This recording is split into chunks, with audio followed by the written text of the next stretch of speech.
Let me tell you all about our latest release, Axiom.ai version 4.6. I'm Alex Barlow, co-founder of Axiom. Let's dive in.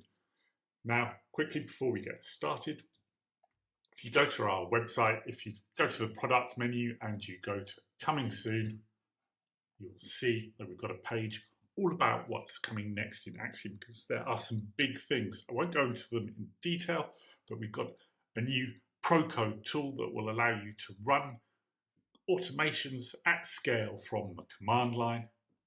We've also updated our infrastructure, allowing greater scale concurrency. You can now run 30 plus bots from a single account. That infrastructure is in beta, so you can sign up for early access or just reach out via support if you're interested. Okay, let's get back to the release. So brand new in this release are the Excel read and write steps. We'll also be adding a delete step.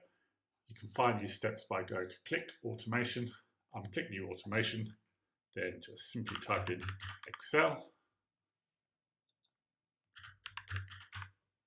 And you'll see we've got the read data from Excel and write data to an Excel sheet, just like our read and write Google Sheet steps, except of course with Excel. The next new feature which users have been asking for is being able to store your automations in folders. We've added that feature now, it's shipping, that's really exciting. So basically you'll see on the dashboard, you've got the option for all, or click onto folders and you'll see the folder view. Now to sort those automations into folders, all you need to do is click the tab menu, set folder. If you want to create a new folder,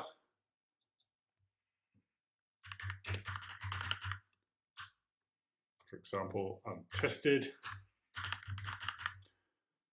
then you can simply type in the name, add to folder, and that folder will be created, and you'll be able to click between the folder view and the listing view, just at the top there below the search bar. Okay, let's go to the next new feature. End loop step. Now, again, this was another user request. They wanted to be able to end their automation within the loops. So we added a step for that. And if you type in end, you'll see the end run. You just add the step and it will literally end the run when it's encountered.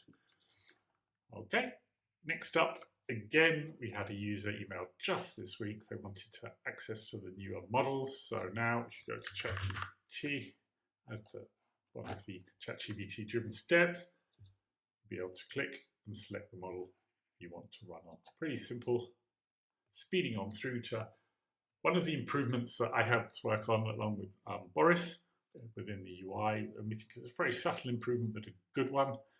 That we're just trying to decrease the height of some of your axioms when you're editing them.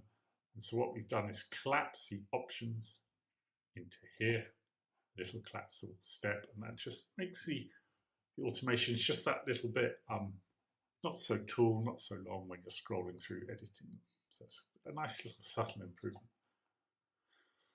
Okay, and this was another little cool idea, again by Boris, and this was to click on a filter button. So basically, if you've got some data, let me just find an automation that's got some data to show you it's a little shortcut. So if you've got a read step or something, or a step returning any data, there is, let me just find one. I'll just add a step quicker. So let's say you're scraping some data. We'll just quickly select some to turn. You'll see the output. We've got a little button here that will by default open the step finder but set to the filters. Just a handy little shortcut when you're looking to manipulate your data.